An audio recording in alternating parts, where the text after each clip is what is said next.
ওং নমো ভগবতে জ্ঞানেশ্বর দেবায় নমঃ। আজকের আলোচনা, কিভাবে সন্তান সুন্দর হবে এবং সংসার সুন্দর হবে। শ্রীগুরু জ্ঞানেশ্বরদেব বলছেন, সূর্য সদাই আছেন, কিন্তু তুমি দেখতে পাচ্ছ না কেন? কারণ তোমার আকাশ মেঘে ঢাকা। কিন্তু মেঘে ঢাকা থাকলেও অল্প আলো আছে, কারণ সূর্য সত্য, তাই তাকে কেউ ঢেকে রাখতে পারে না। ঠিক সেই প্রকার ঈশ্বর সর্বদাই আছেন, সর্বত্র আছেন, তোমার মধ্যেও আছেন, কিন্তু তুমি তাকে দেখতে পাচ্ছ না, তুমি তাকে বুঝতে পারছো না। তিনি আছেন, কারণ তোমার মনের আকাশ মেঘে ঢাকা। মনের মেঘ হলো মনের যত ময়লা, ঈর্ষা, হিংসা, লোভ, লালসা, অবিশ্বাস, সন্দেহ ইত্যাদি সব দূর করে ফেলো। তাহলে মনের মেঘ কেটে গিয়ে ঈশ্বর প্রকাশিত হবেন। তখন অনন্ত সুখ, অনন্ত শান্তি, অনন্ত আনন্দ। দেখো, সংসারীদের বাস্তবে লক্ষ্য আর ছোটখাটো জিনিস নিয়ে মান অভিমান তাদের কত ক্ষতি করে।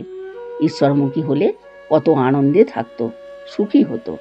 কিন্তু লক্ষ্য নিম্নমুখী বলে কত জ্বালা, যন্ত্রণা, দুঃখ, কষ্ট ভোগ হয়। ত্যাগে আনন্দ, ত্যাগ না থাকলে স্বার্থপরতা। এটা অভ্যাসের ব্যাপার। কামনা বাসনা বৃদ্ধ বয়সেও ছাড়ে না। জানো, ঈশ্বর ভক্তের মন যদি ভক্তিরসে একবার মজে, তাহলে সে বিষয়াসক্ত ব্যক্তির মতো সংসারে আর ততটা আনন্দ পায় না। এই বলে শ্রীগুরু হাসতে লাগলেন। ভক্তরা যখন বুঝতে পারলেন সংসারের নানা অনুষ্ঠানে, পূজা পার্বণে, যাত্রা, নাচ গানের আসরে তারা কেন আনন্দ পান না, শ্রীগুরু বললেন, এখানে তোমরা কর্ম করে জানতে এসেছো, তাই তোমরা এ জগতে বদ্ধ জীবেদের মতো সংসারে সুখ আনন্দ পাবে না। কিন্তু শেষে দেখতে পাবে তোমাদের জন্য আনন্দময় লোকের ব্যবস্থা আছে। বিষয় বুদ্ধি থাকলে ঈশ্বর দর্শন সম্ভব নয়। জীবনে যতই গণ্ডগোল থাক না কেন, তার কাছে আত্মসমর্পণ করো, মনে প্রাণে তাকে ডাকো। অনুশোচনার মধ্য দিয়ে ব্রহ্মাগ্নিতে পুড়ে সব পরিষ্কার হয়ে যাবে। মৃত্যুকে সামনে রেখে সকল কর্ম করো, তবেই জীবন সুন্দর হবে। তুমি ভক্ত হও, তাহলে ভগবান আসবেন, তিনি আলো জ্বেলে দেবেন, তবে তোমার আসল রূপ দেখতে পাবে। তোমার মধ্যে তিনি আছেন, তাই তার জ্যোতিতে তোমরা জ্যোতিষ্মান হবে। জ্ঞানী ভক্ত ভাবে বিষয় ভোগ মানে ক্ষণিকের ভোগ, ক্ষুদ্র ভোগ। ঈশ্বর হলেন বৃহৎ, তাই সে বিষয়ীকে ধরে। বিষয়ী হলেন ঈশ্বর বা গুরু। গুরু হলেন সুখদাতা, আনন্দদাতা। তিনি আনন্দের সাগর। তাই যে জ্ঞানী, সে বাস্তবের কামনা বাসনা ত্যাগ করে শ্রীগুরুকে ধরে। গুরু কৃপা ছাড়া কামনা বাসনা অতিক্রম করা সম্ভব নয়। তাই ঈশ্বরকে ভালোবাসো, তার কাছে প্রার্থনা করো, তাকে ডাকো। তিনিই তোমাকে কামনার হাত হতে উদ্ধার করবেন। এই সংসার হলো মায়ার সংসার। এখানে থেকে সাধনা করা শক্ত, কিন্তু তোমার পরিবেশ তোমাকেই গড়ে নিতে হবে। পিতামাতা ঈশ্বরমুখী হলে সন্তান সুন্দর হবে, সংসার সুন্দর হবে। এই জ্ঞান সদ্গুরু ছাড়া কেউ দিতে পারেন না। তোমরা সেই জ্ঞানে জ্ঞানী হও। আর এই জ্ঞান অর্জন করেছিলেন বলে মাদালসা তার সন্তানদের জ্ঞান ও ভক্তির সমন্বয়ে গড়ে তুলতে পেরেছিলেন। মাদালসা ছিলেন একজন রাজকন্যা। শিশুকাল থেকে তার বাবা মা তাকে শোনাতেন দেবদেবীদের গল্প আর দেবজগতের কাহিনী। একটু বড় হলে তিনি তার বাবা মায়ের কাছ থেকে জানতে পারলেন এই জগতে সবই নশ্বর, মানুষের জীবন ভঙ্গুর, তাকেও একদিন পৃথিবী ছেড়ে চলে যেতে হবে, তবে এই শরীরেই অমৃতত্ব লাভ করা যায়। মাদালসা তার বাবা মায়ের কাছে জানতে চাইলেন মৃত্যুর পর মানুষ কোথায় যায়, কোথা হতে তার আগমন, জড় অজর সৃষ্টি রহস্য কি, কোন শক্তিতে এই ব্রহ্মাণ্ড পরিচালিত হচ্ছে, তিনি কে, তাকে কি করে লাভ করা যায়। তার বাবা মা তাকে জানালেন কর্ম অকর্মের বিভাগ, জ্ঞান ভক্তি লাভের উপায়, মায়াশক্তি হতে মুক্তির পথ এবং শেষে সৃষ্টিতত্ত্ব ও আত্মতত্ত্ব বোঝালেন। মাদালসা তার বাবা মায়ের কাছ হতে ব্রহ্ম উপদেশ লাভ করে বুঝতে পারলেন ঈশ্বরই সব, ঈশ্বরই জীবন। ঈশ্বর জ্ঞান ছাড়া জীবন বৃথা। তাই সকলের অগোচরে ঈশ্বর সাধনায় রত হলেন। প্রগাঢ় দৃঢ়তা অনন্ত আকুতিতে মন প্রাণ ঈশ্বর চরণে সমর্পণ করে ভগবত দর্শনের জন্য কাঁদতে থাকলেন। অতি অল্পকাল মধ্যে তার ভক্তির প্রাবল্যে ভগবান শঙ্কর আবির্ভূত হলেন। দেবাদিদেব পরমেশ্বর মাদালসার সম্মুখে আবির্ভূত হয়ে মধুর দৃষ্টিতে পূর্ণ জ্যোতির্ময় রূপে প্রকাশিত হয়ে বললেন, আমি তোমার সাধনায় সন্তুষ্ট হয়েছি, তোমার ইচ্ছা পূর্ণ হলো, তুমি মৃত্যুঞ্জয়ী হলে, তোমার মনের অজ্ঞান রাশি বিদূরিত হলো, পরাভক্তি লাভে তোমার মধ্যে পরম জ্ঞান ও তত্ত্বের প্রকাশ হলো।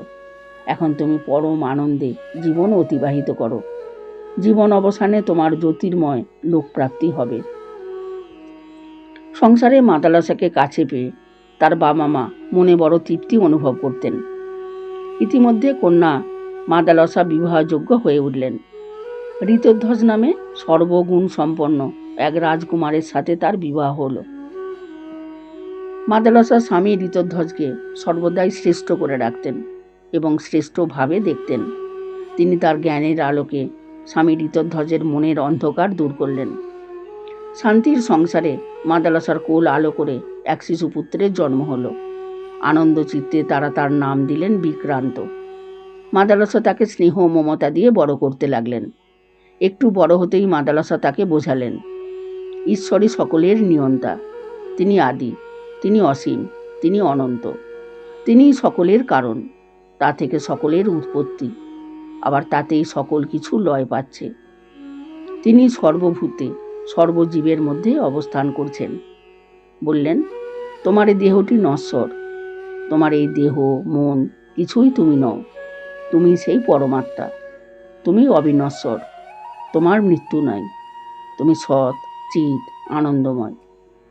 মায়ের কাছ হতে এই জ্ঞান উপদেশ শুনতে শুনতে বিক্রান্তের বোধোদয় হলো। সে আত্মচিন্তায় মন দিল আর বড় হয়ে সংসার ও সাম্রাজ্য ত্যাগ করে সন্ন্যাস অবলম্বন করে চলে গেল।